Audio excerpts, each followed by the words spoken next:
আপনারা দেখছেন news now, খবরের নতুন ভাষা। রাজ্য সরকারের সহযোগিতায় এবং পরিবহন মন্ত্রীর নির্দেশে ত্রিপুরা রোড ট্রান্সপোর্ট কর্পোরেশনের চেয়ারম্যান ও ভাইস চেয়ারম্যান সমর রায়ের নেতৃত্বে শান্তিনিকেতন মেডিকেল কলেজ ও হাসপাতাল থেকে আগরতলা পর্যন্ত নতুন বাস পরিষেবা চালু হয়েছে শুক্রবার থেকে। এই পরিষেবা চালুর ফলে সাধারণ মানুষ, বিশেষ করে দূরবর্তী এলাকার রোগী ও তাদের পরিবার সহজে হাসপাতালে যাতায়াত করতে পারবেন বলে জানিয়েছে ত্রিপুরা শান্তিনিকেতন মেডিকেল কলেজ ও হাসপাতাল কর্তৃপক্ষ। এই হাসপাতাল পরিচালনা করছেন ত্রিপুরার পজিটিভ বার্তা উদ্যোগের মহিলা উদ্যোক্তারা।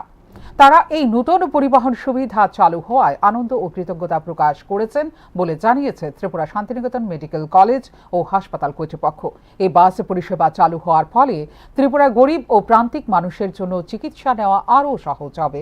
বিশেষ করে কম খরচে যাতায়াতের সুযোগ থাকায় বহু দরিদ্র পরিবার এখন সহজেই হাসপাতালে এসে চিকিৎসা করাতে পারবেন বলে জানিয়েছে হাসপাতাল কর্তৃপক্ষ। হাসপাতালটি মূলত গরিব ও সাধারণ মানুষের চিকিৎসা পরিষেবা দেওয়ার লক্ষ্য নিয়ে গড়ে উঠেছে এবং এখানে আধুনিক চিকিৎসা ব্যবস্থা ও উন্নত স্বাস্থ্য পরিষেবা দেওয়ার চেষ্টা করা হচ্ছে। নতুন এই বাস পরিষেবা চালুর ফলে স্বাস্থ্য পরিষেবার সঙ্গে পরিবহন সুবিধারও উন্নতি ঘটবে বলে আশা প্রকাশ করেছেন সংশ্লিষ্ট কর্তৃপক্ষ। শান্তিনিকেতন মেডিকেল কলেজের যিনি আপনার প্রেসিডেন্ট, দ্যাট ইজ মলয় পিট, আমাদের একটা অ্যাপ্লিকেশন দিয়েছেন যে শান্তিনিকেতনে আমরা বাস সার্ভিস দেওয়ার জন্য। সেই ব্যাপারটা নিয়ে আমাদের এমডি এবং অন্যান্য অফিসারদের সঙ্গে আমরা আলাপ করেছি।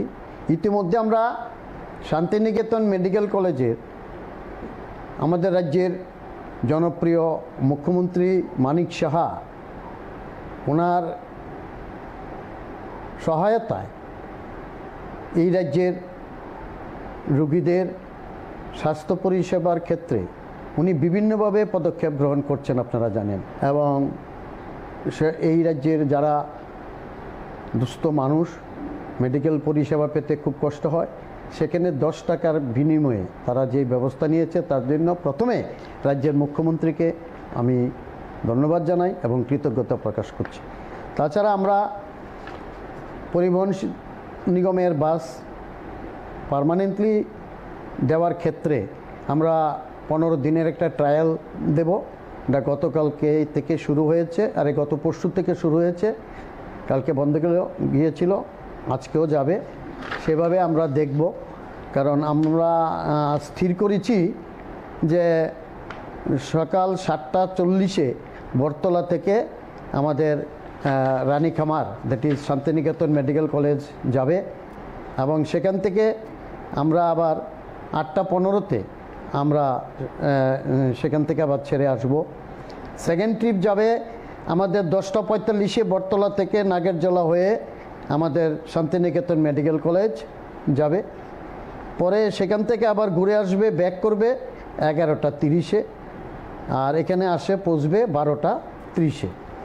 থার্ড ট্রিপ আমরা চিন্তা করছি বটতলা থেকে 6:36 PM ছাড়বে এবং সূর্যমণিনগর হয়ে 7টার সময় এখানে গিয়ে পৌঁছবে। এইভাবে আমরা কিছুদিন ট্রায়াল করে দেখব। যদি ওপিডিতে আমরা শুনলাম শান্তিনিকেতন মেডিকেল কলেজে ওপিডিতে প্রচণ্ড ভিড় হচ্ছে এবং বিভিন্ন রকমের ডাক্তাররাও আসছে, অর্থোপেডিক্স থেকে শুরু করে মেডিসিন, লিভার। তাই আমরা মানুষের পরিষেবা দেওয়ার ক্ষেত্রে যেহেতু পরিবহন শিল্প গড়ে উঠেছে, আমাদের রাজ্যের মাননীয় মুখ্যমন্ত্রীও সেটা চাইছেন যাতে মানুষ স্বাস্থ্য পরিষেবার ক্ষেত্রে কোনো ঘাটতি না ঘটে।